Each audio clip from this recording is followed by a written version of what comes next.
I know you've probably scrolled past a dozen videos about this case, and honestly, I get it. But here's the thing. This story, the Watts family murders, it's not what you think it is. And I'm not going to waste your time with some drawn-out intro. So if you want the full picture of what actually happened here, hit that subscribe button now because we're diving straight in. And, trust me, you're going to want to stick around for this. August 13th, 2018, Frederick, Colorado. Shanann Watts, 34 years old, 15 weeks pregnant, and her two daughters, Bella, 4 years old, and Celeste, 3 years old, they just vanish. Gone. But here's where it gets weird right off the bat. Shanann's friend shows up at the house that morning for a doctor's appointment they had planned, and Shanann's not answering. Cars in the driveway, purses are inside. Phones are there, but no Shanann, no kids. So the friend, Nicole Atkinson, she's not stupid. She calls the police immediately. And when the cops show up, guess who's there acting all concerned? Chris Watts, the husband, the father. And if you've watched enough of these cases, you know exactly where this is going. But wait, because what makes this different is just how badly he fumbled this whole thing. But before we get into the disaster that was Chris Watts trying to cover up a triple homicide, let me give you the background, because understanding who these people were makes what happened even more incomprehensible. Shanann Catherine Rzucek was born in New Jersey in 1984. She grew up in a close-knit family, had a brother and parents who absolutely adored her. By all accounts, she was the kind of person who lit up a room, you know? High energy, positive, always posting on social media about her life, her kids, her marriage.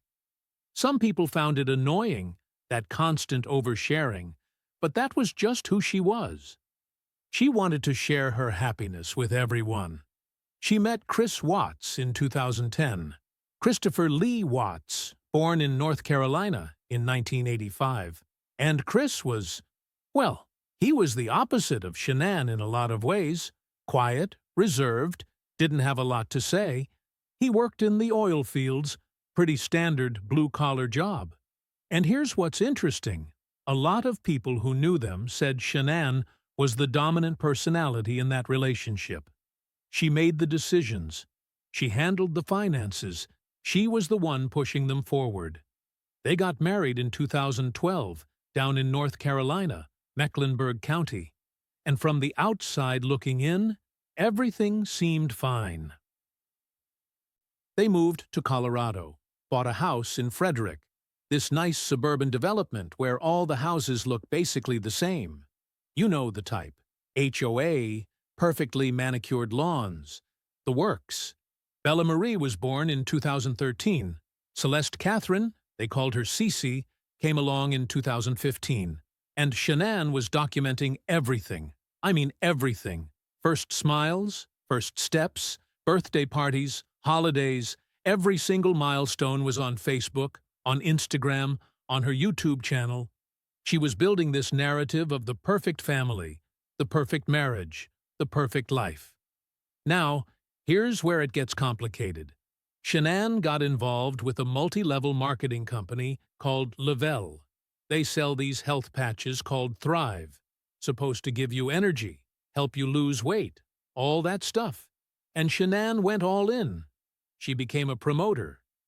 She was constantly posting about Thrive, trying to recruit people, doing the whole be your own boss thing. And look, I'm not here to trash MLMs, that's a whole other video, but it's relevant because it meant Shanann was constantly on social media. Her entire life became content.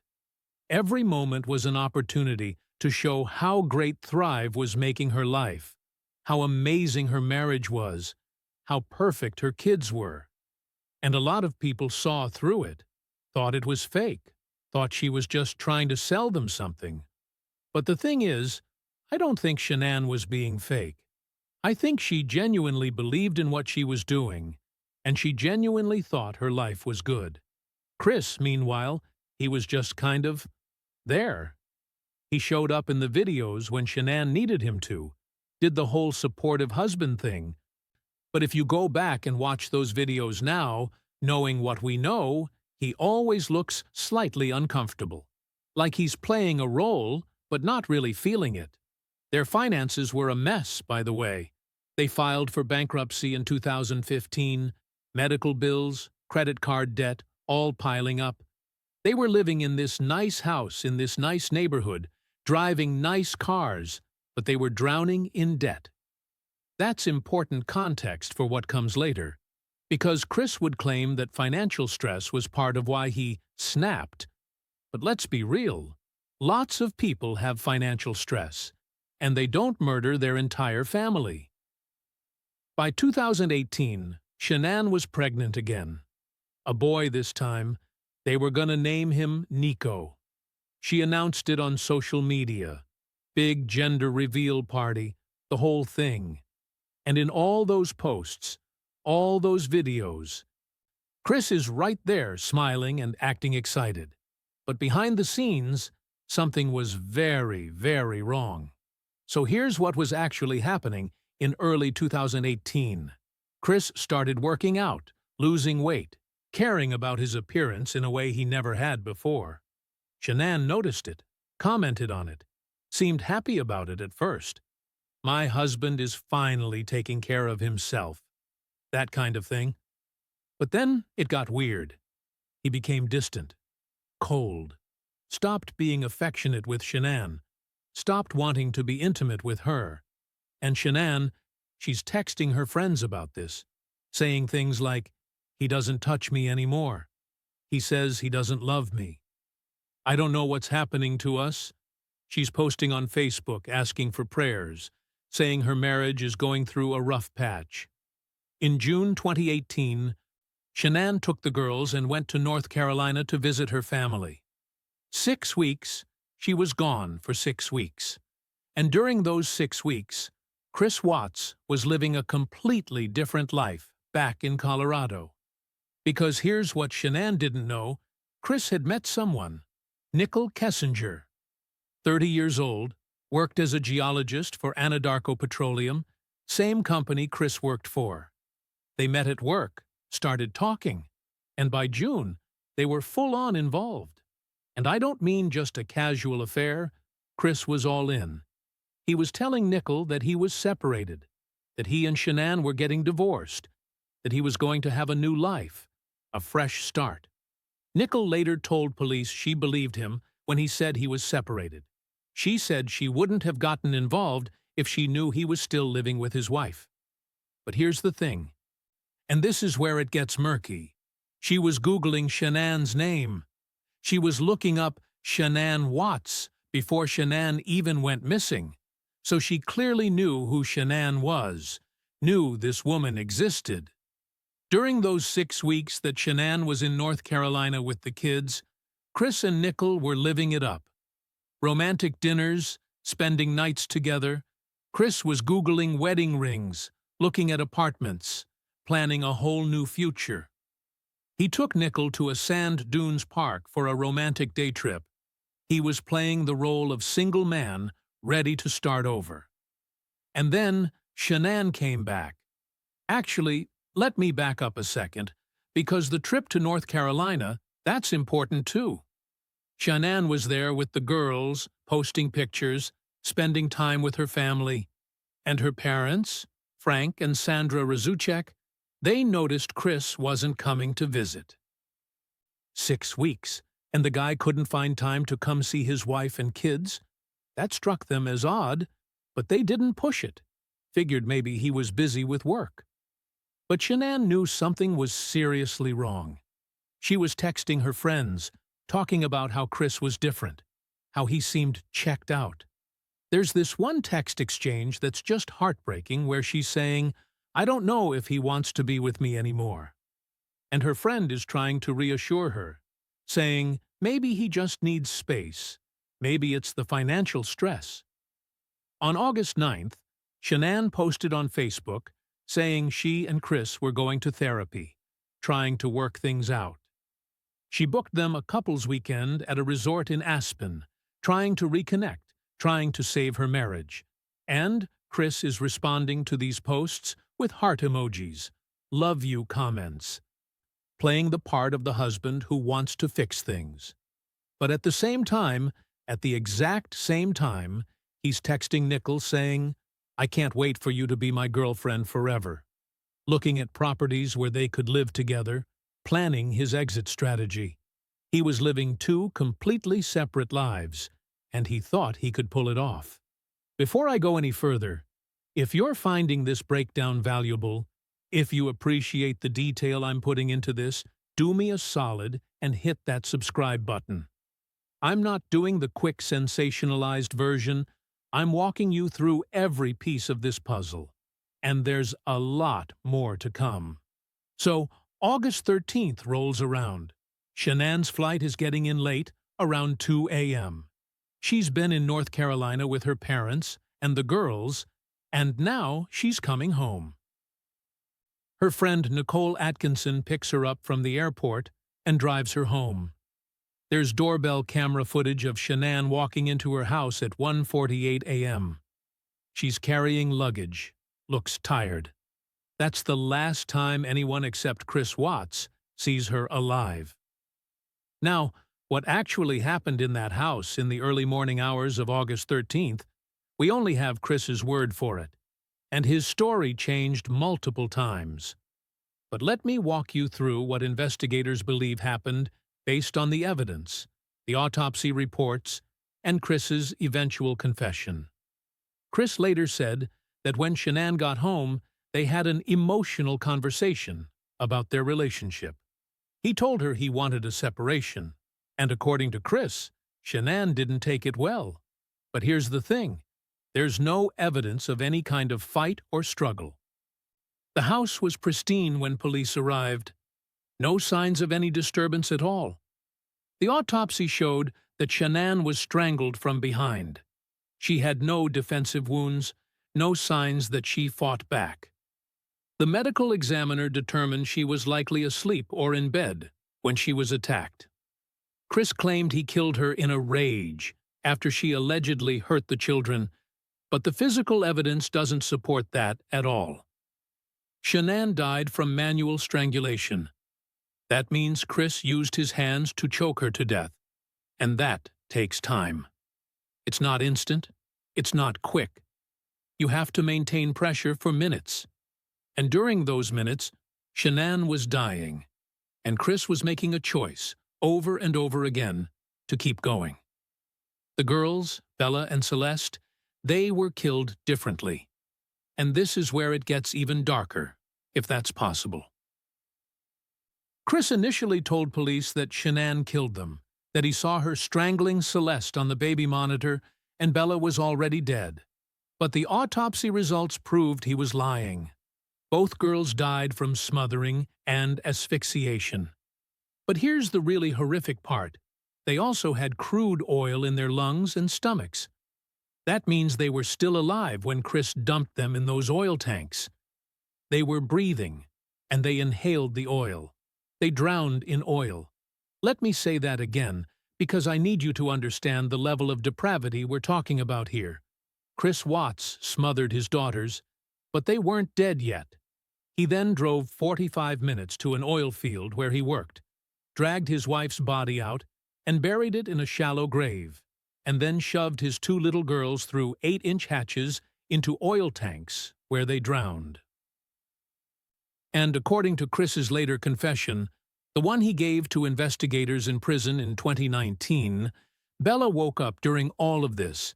She saw him carrying Celeste's body, wrapped in a sheet. And she asked, "What are you doing with Cece?" And then, and this is according to Chris himself, Bella asked, "Is the same thing going to happen to me as Cece?" A 4-year-old girl watching her father carry her dead sister's body, asking if she's about to die too. And Chris's response? He killed her anyway. He smothered her, just like he smothered Celeste. And then he threw her in an oil tank. I have to stop here for a second, because processing that is just, there aren't words for it. This wasn't a crime of passion. This wasn't some momentary loss of control. This was calculated, methodical, and absolutely evil. Chris had multiple opportunities to stop, to call for help, to do literally anything else, and he chose murder every single time. So Chris has now killed his pregnant wife and his 2 daughters.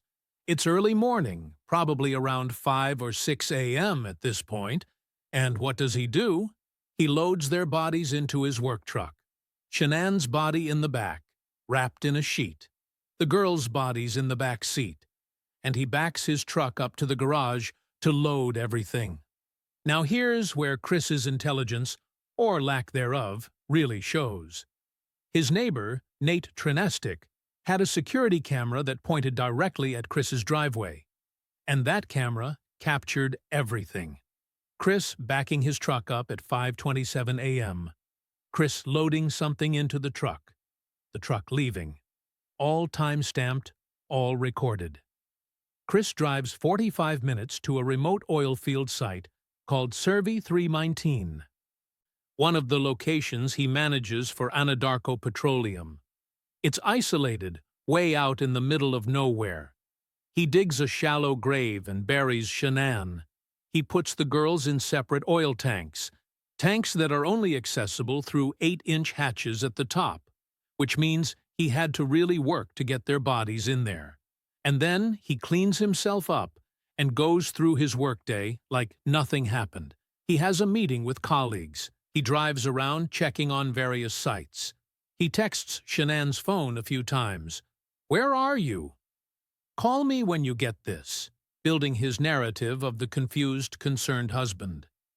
But remember, Shanann's friend Nicole Atkinson had a doctor's appointment with her that morning at 10 a.m.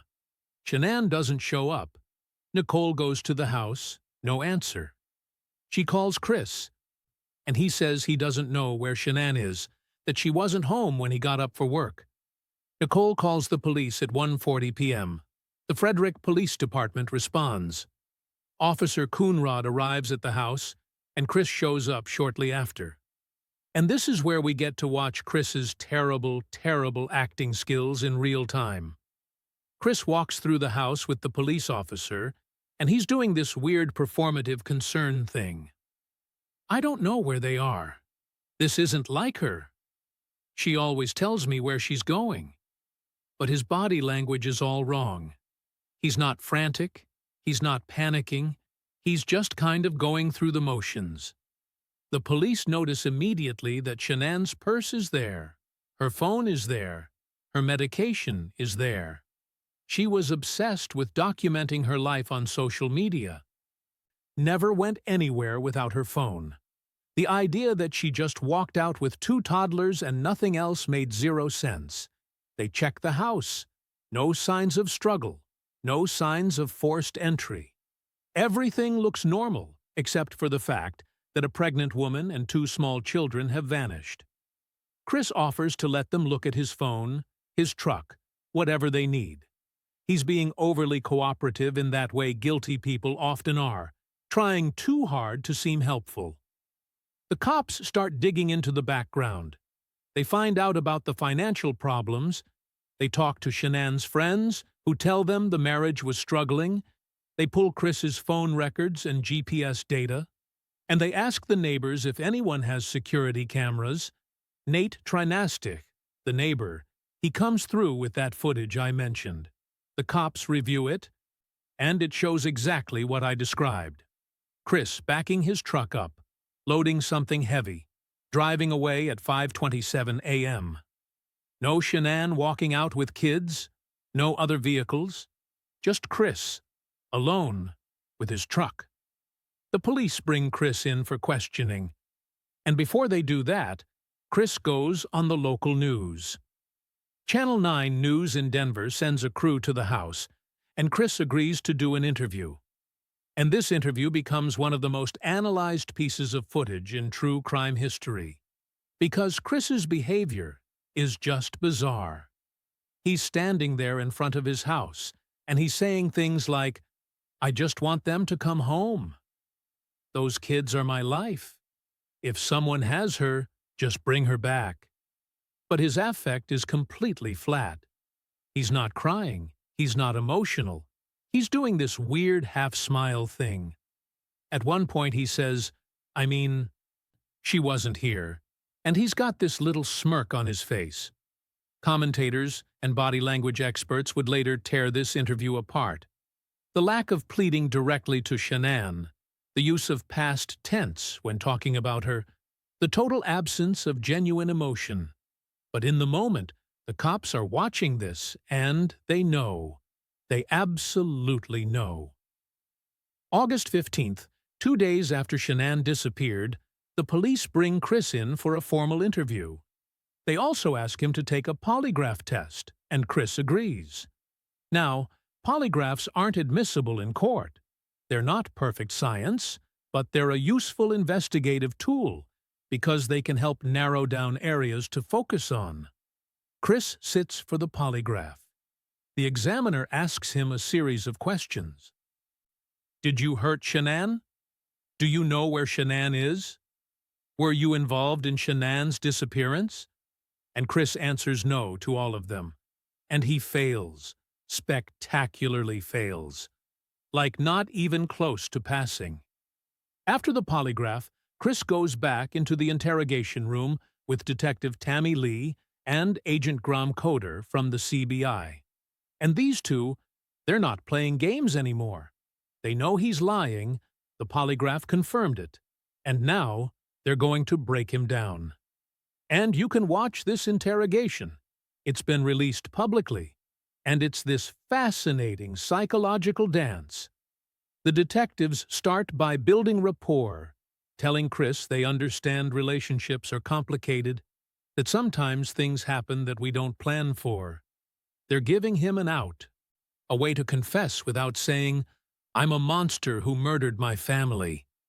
Chris is doing all the classic tells, touching his neck constantly, looking away, giving vague answers, saying things like, "I wasn't totally honest with you," instead of actually admitting anything. The detectives show him the neighbor's security camera footage, and Chris can't explain it. He says he was loading tools into his truck, but they ask him what tools, and he can't give specifics. They ask about his relationship with Shanann, and Chris admits they were having problems. They ask if he was seeing anyone else, and Chris says no. But they already know about Nicole Kessinger because they pulled his phone records. They know about the hundreds of texts, the calls, the Googling, so they confront him with it. So Chris gives his first confession. He says he told Shanann he wanted a separation, and she got upset. He says he went to work out in the morning, and when he came back, he saw on the baby monitor that Shanann was strangling Celeste. He says Bella was already dead. And in a fit of rage, he strangled Shanann. Then he panicked and disposed of the bodies. The detectives know this is bullshit. They know from the timeline that Chris didn't leave the house that morning to work out. They know from the security footage that he loaded his truck at 5:27 a.m. But they let him tell his story. They document it, and then they arrest him. August 15th, 2018, Chris Watts is arrested and charged with first-degree murder in the deaths of Shanann, Bella, and Celeste Watts. Later, they'll add charges for the death of unborn baby Nico.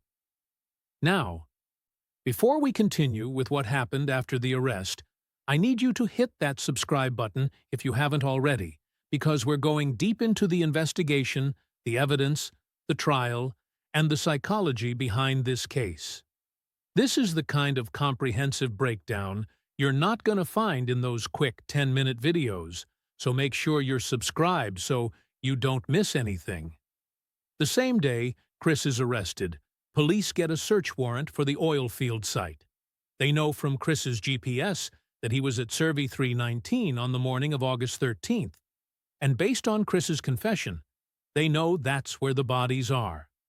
Survey 319 is remote, like really remote. It's about 40 miles east of Frederick in Weld County, just oil fields and nothing else for miles. The site has several large oil tanks and some ancillary equipment. When investigators arrive, they start searching. They find Shanann first. She's buried in a shallow grave not far from the oil tanks, maybe 100 feet away. She's wrapped in a sheet, buried face down. The grave is so shallow that parts of her body are visible from the surface. Chris barely put any effort into hiding her. Then they have to deal with the oil tanks. These tanks are about 20 feet tall, and the only way to access the inside is through an 8-inch hatch at the top. The tanks are full of crude oil. The police have to pump out thousands of gallons of oil from each tank to get to the girls' bodies. Bella is found in one tank, Celeste in another. They're recovered 4 days after they went missing, August 16th. And the condition of their bodies, the fact that they have oil in their lungs, that tells the investigators everything they need to know.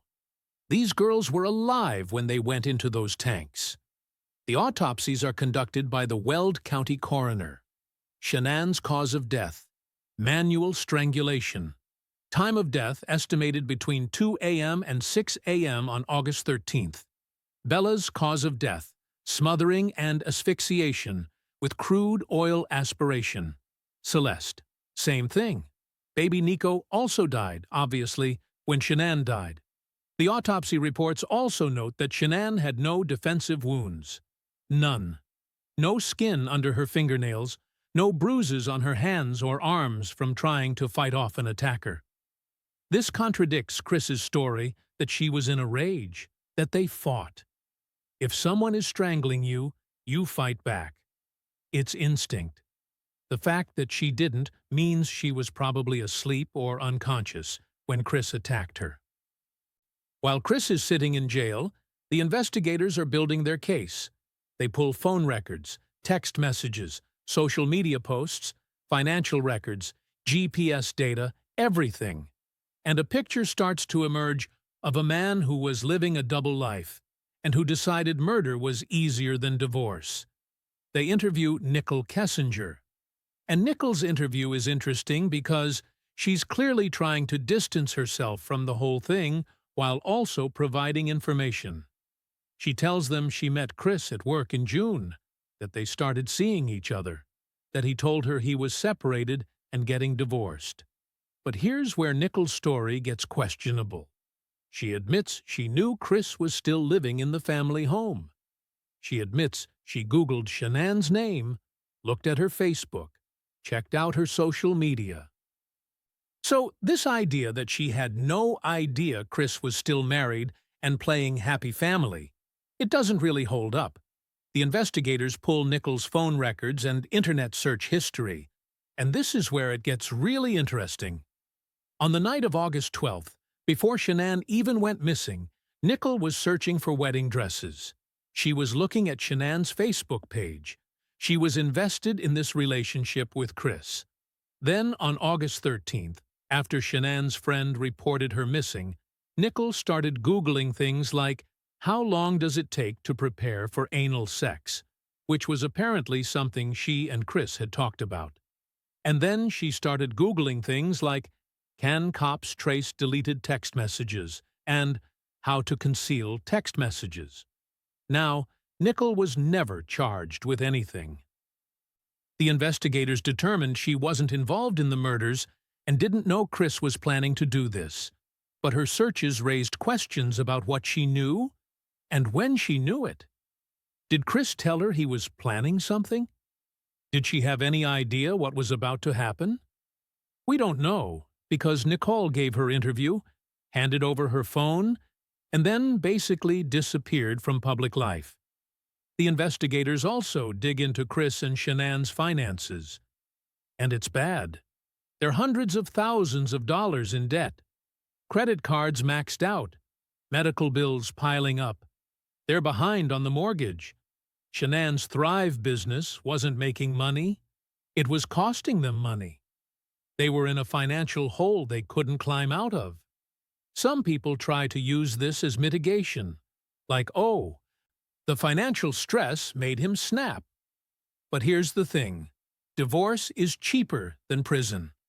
If Chris wanted out of his marriage because of financial problems, he could have filed for divorce, split custody of the kids, and moved on with his life. Killing everyone and trying to cover it up made zero financial sense. Chris is charged with 9 counts total. 3 counts of first-degree murder after deliberation for Shanann, Bella, and Celeste. 2 counts of first-degree murder of a victim under 12 with a position of trust for Bella and Celeste. 3 counts of tampering with a deceased human body. And 1 count of unlawful termination of a pregnancy for baby Nico. In Colorado, first-degree murder carries either the death penalty or life in prison without parole. The district attorney's office initially says they're going to seek the death penalty. Shanann's family, the Razucheks, they don't want that. They don't want to go through a trial, don't want to hear the details, don't want to prolong this nightmare. They ask the DA to take the death penalty off the table if Chris agrees to plead guilty. On November 6, 2018, Chris Watts pleads guilty to all charges. No trial, no drawn-out legal battle. He admits to everything. In exchange for the guilty plea, he gets life in prison without the possibility of parole. 5 life sentences to be served consecutively. During the sentencing hearing, Shanann's family gives impact statements. Her father, Frank Razuchek, addresses Chris directly. He says, "I trusted you to take care of them, not kill them. And they also trusted you." Sandra Razuchek, Shanann's mother, talks about how she'll never see her grandchildren grow up, never know what kind of people they would have become. Shanann's brother Frankie Jr. is even more direct. He tells Chris, "I wake up every morning thinking about how they died, and I go to bed thinking about how they died." The pain in that courtroom was palpable, and Chris just sat there, head down, occasionally crying, but not saying anything. The judge sentences him to 5 life sentences plus 84 years for the other charges. Chris is sent to Dodge Correctional Institution in Wisconsin. And that should have been the end of it. Guilty plea, life in prison, case closed. But Chris couldn't leave it alone. In February 2019, about 6 months after being sent to prison, Chris agrees to be interviewed again by investigators. The FBI, the CBI, and Frederick PD all want to know the real story. The one Chris hasn't told yet. Because his confession back in August, the one where he blamed Shanann for killing the girls, nobody believed that. Chris sits down with the investigators in prison, and he changes his story. Again. This time, he admits he killed everyone. He says when Shanann got home that night, they did have a conversation about separating.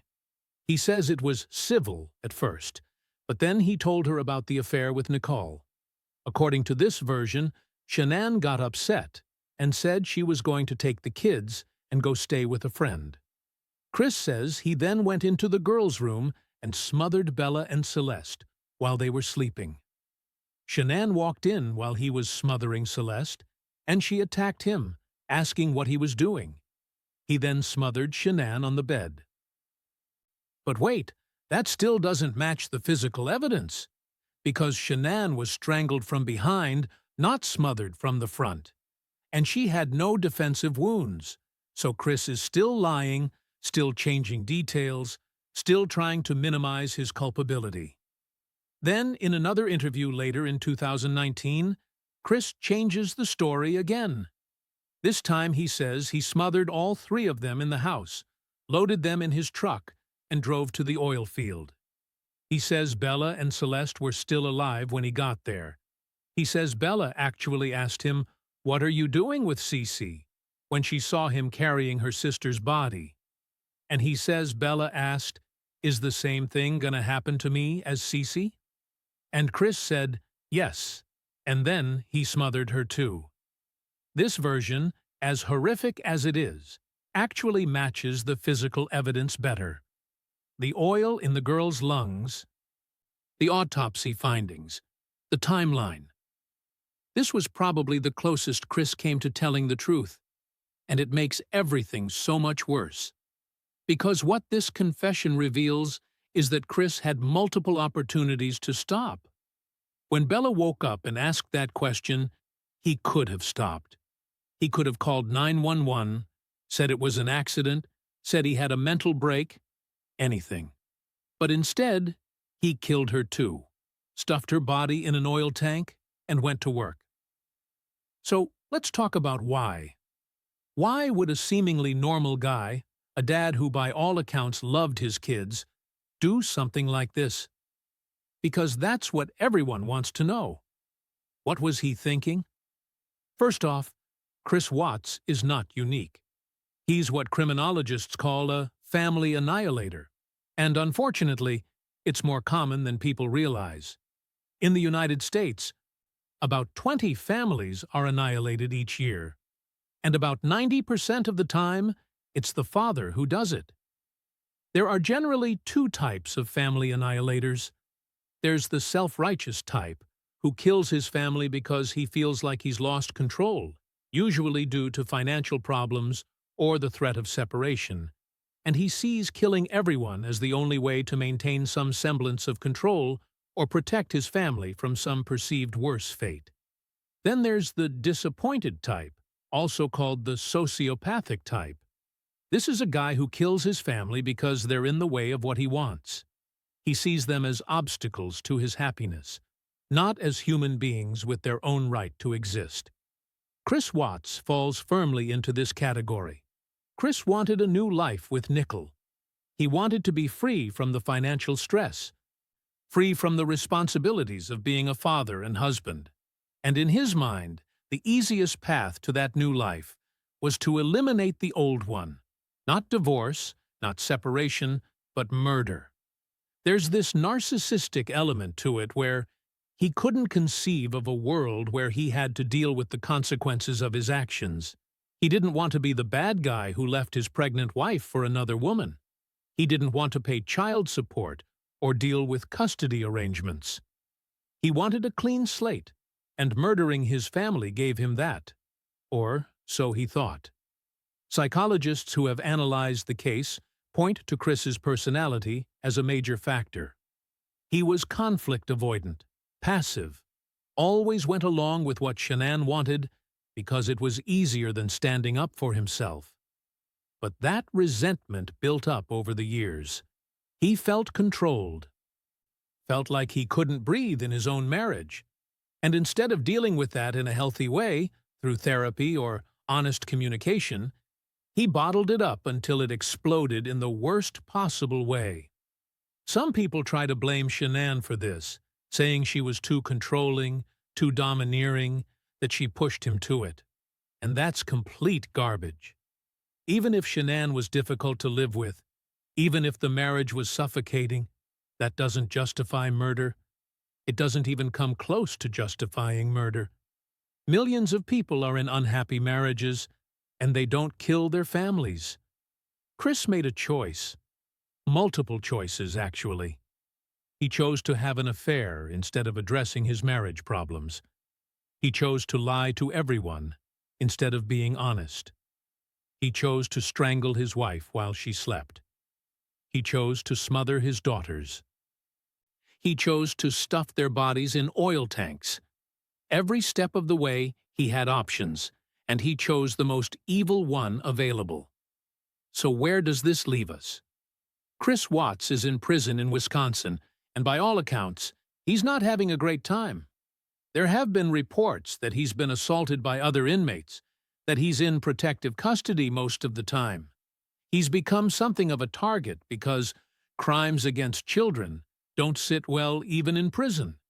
He's given a few interviews from prison, talking to author Cadel Sharon, who wrote a book about the case, talking to other journalists who've reached out. And in these interviews, Chris tries to present himself as someone who's found God, who's remorseful, who wants to understand why he did what he did. But here's the thing. In almost every interview, Chris can't help but try to shift blame. He'll say things like, Shanann wasn't perfect either. Or, the financial stress was overwhelming. Or, I felt trapped. He's still trying to make people understand why he felt like he had to do this. Still trying to paint himself as something other than a cold-blooded killer. Now I want to circle back to something that's been a huge point of discussion around this case, and that's Shanann's social media presence. Because there are people out there who look at all those Facebook posts, all those videos, all that Thrive marketing, and they say, well, she was fake, she was hiding something, she was obsessed with appearing perfect. And look, I get it. The constant posting, the MLM stuff, it can be annoying. Some people thought Shanann was too much, too in-your-face with her perfect life narrative. But here's what I think those people are missing. Shanann wasn't trying to hide anything. She genuinely believed she had a good life. She was proud of her kids. She thought her marriage was solid. She wanted to share that happiness with people. Was it all real? Was her marriage as perfect as she portrayed it? Obviously not. But I don't think Shanann was being deliberately deceptive. I think she was doing what millions of people do on social media, presenting the best version of their life, because that's what social media is for. We all curate our online presence to some degree. And the thing is, going back through Shanann's posts now, knowing what we know, you can see the cracks. In June and July 2018, right before Chris killed her, there are posts where she's asking for prayers, saying her marriage is struggling, talking about how she and Chris are going through a rough patch. She wasn't hiding the problems. She was being open about them. The social media aspect is important for another reason, too, and that's because it gave investigators a complete timeline of Shanann's life. Every trip, every event, every moment was documented. So when Chris tried to lie about what happened, investigators could cross-reference his story with Shanann's posts and see the inconsistencies. But it also means we have this almost voyeuristic view into their lives. We can watch videos of Chris playing with the girls, knowing he's going to kill them a few months later. We can see Shanann talking about how much she loves her husband, not knowing he's planning her murder. It's deeply uncomfortable, but it's also part of why this case captured so much public attention. Even with all the confessions, all the evidence, all the investigations, there are still questions that will probably never be answered. Like, what was Nicole Kessinger's real involvement? Did she know more than she let on? Was she pushing Chris to get rid of his family so they could be together? Nicole has never spoken publicly since her initial police interview. She changed her name, moved away, basically disappeared. And look, I get it. Her life was destroyed by this too. She didn't kill anyone. She was having an affair with a guy who turned out to be a murderer. But her internet searches, her behavior before and after the murders, it raises questions. Some people think she knew Chris was planning something. Others think she's just a woman who made a bad choice in getting involved with a married man and has been unfairly demonized. The truth is probably somewhere in the middle. She knew Chris was married. She knew he had kids. She chose to be with him anyway. But I don't think she knew he was going to murder his family. Another question. When exactly did Chris decide to do this? Was it a decision he made that night when Shanann came home? Or had he been planning it for weeks? The evidence suggests some level of premeditation. He'd been Googling things about Anadarko Petroleum's policy on employee death benefits.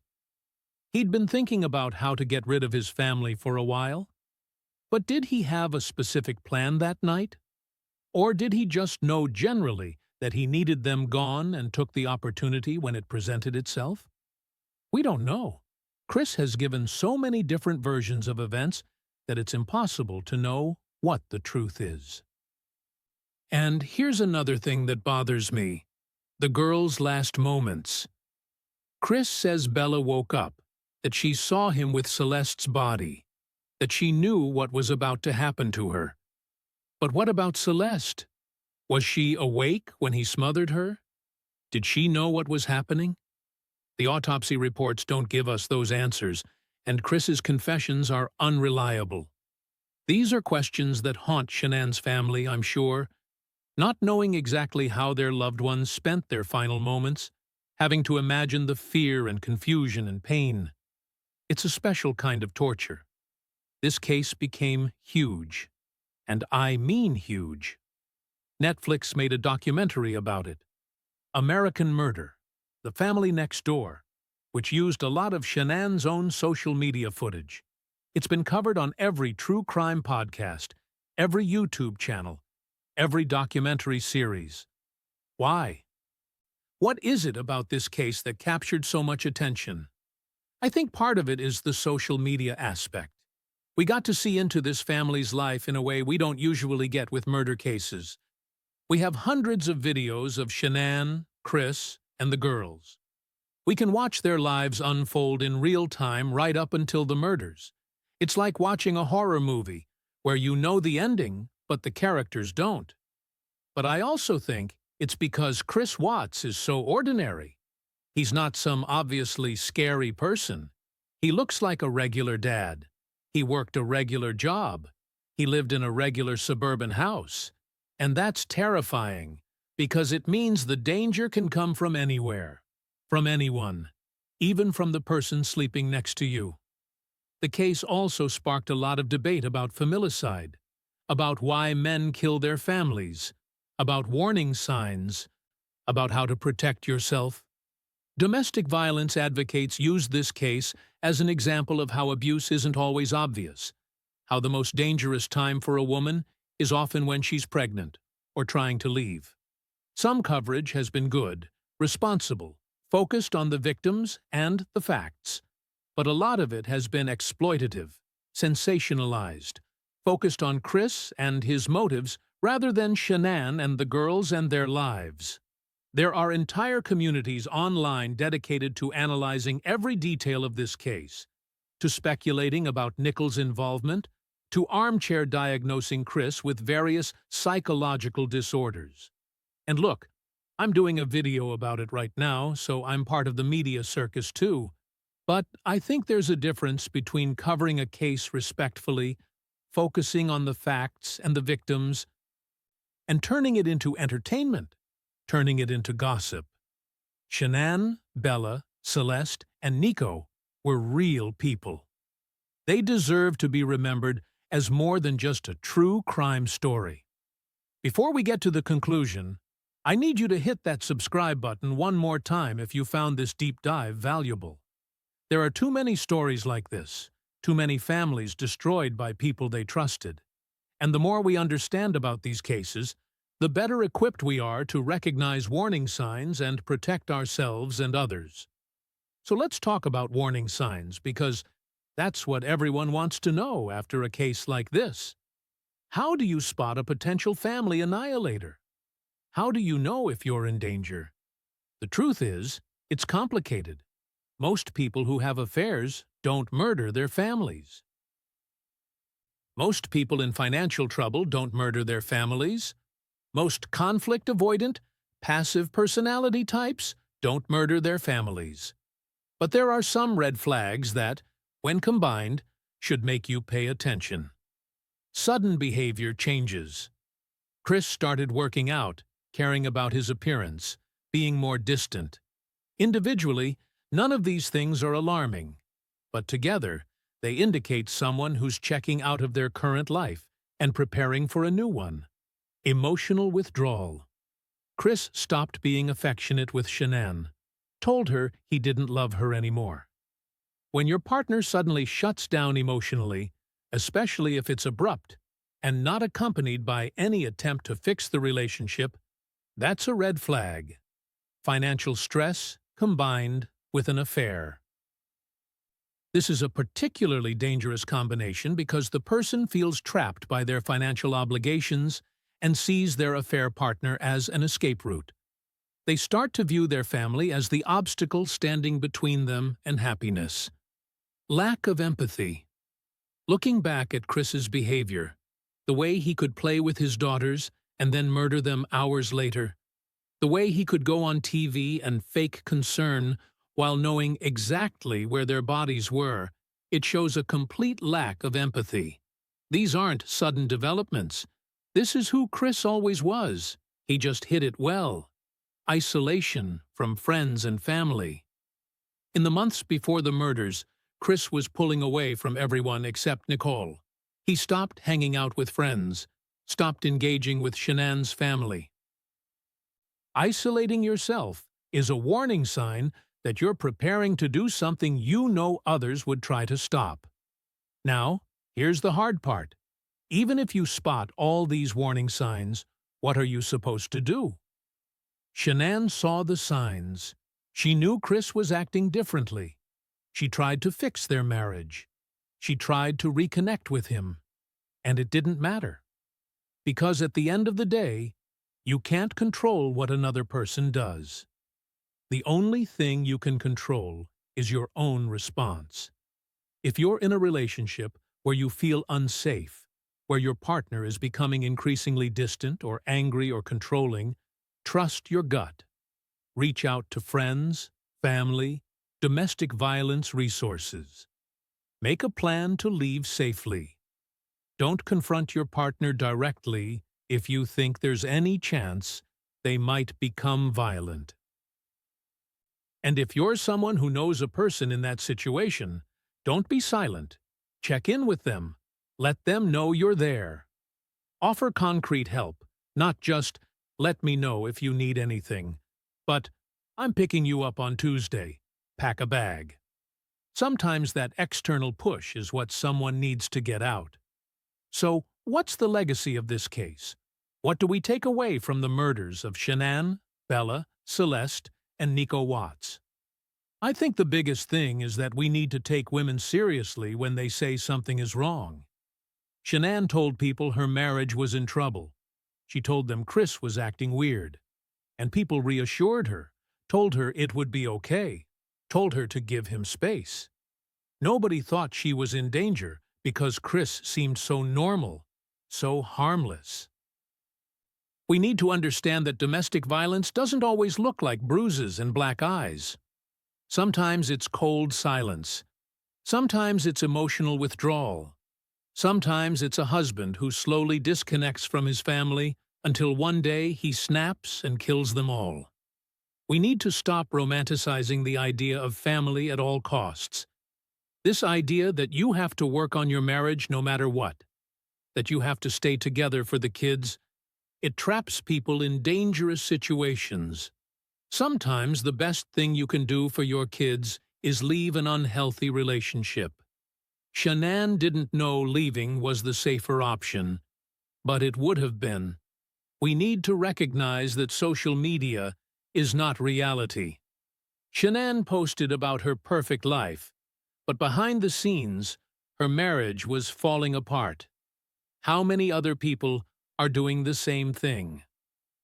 How many other families look perfect online but are struggling or in danger? We need to check in on people, really check in, not just like their posts and assume everything is fine. And we need to remember the victims, not as a cautionary tale, not as a true crime story, but as real people who had lives and dreams and futures. Bella loved school, loved her little sister, loved dancing and singing. Celeste was shy, sweet, always wanted to be near her mom. Shanann was a loving mother who would have done anything for her kids. Nico never got a chance to be anything. They deserved better than they got. They deserved to live. They deserved a husband and father who loved them more than he loved his own selfish desires. They deserved justice. And while Chris is in prison, that doesn't feel like enough. The Watts family murders aren't special because they're unique. They're special because they're not. Every year, men kill their families. Every year, women die at the hands of their partners. Every year, children lose their lives because an adult decided their own happiness was more important than anyone else's life. Chris Watts is a monster, but he's not a unique monster. He's one of many. And until we as a society start taking domestic violence seriously, start believing women when they say they're in danger, start intervening before it's too late, there will be more Shanann Watts, more Bella and Celeste Watts, more families destroyed. So what can you do? Educate yourself about the warning signs. Check in on your friends and family. Really check in. If someone tells you they're scared or uncomfortable in their relationship, believe them. Donate to domestic violence organizations. Support legislation that protects victims. Be willing to have uncomfortable conversations. And remember, this isn't just a story. This isn't just content.